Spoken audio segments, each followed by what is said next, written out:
dapat ang mga Bulakenyo ay talagang proud dahil ito yung ating pamanang sining at kailangan ipagpatuloy ng kasalukuyang henerasyon at mamanahin pa ito ng darating na henerasyon. Palapakan na po natin ang ating mga contestants.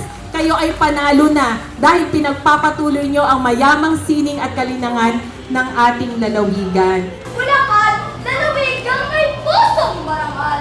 Ang sin ay anak, ang ina ay kultura. Kaibigan, kapwa nagtatalo! Hindi po natin kalilimutan ang nagpasimula po nitong gawaing ito. Maraming salamat po sa kanya, sa ating provincial government ng Bulacan, sa pangunguna ni Governor Daniel Fernando at sa ating Vice Governor Alex at siyempre sa ating Piakto.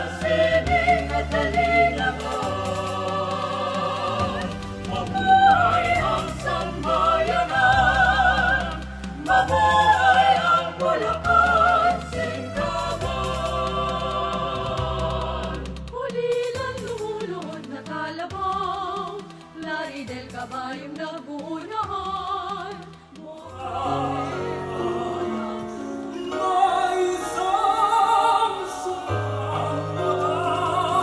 Sobrang nakaka-amaze kasi up until now, 2025, ang Bulacan binibigyang pagpapahalaga yung kultura at sining na meron tayo. Kaya sobrang saya sa pakiramdam.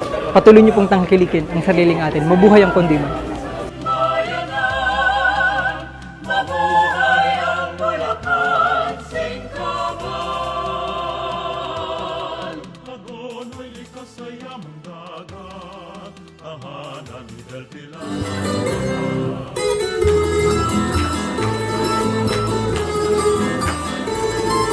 Kami ang Gintong Lahi Dance Troupe!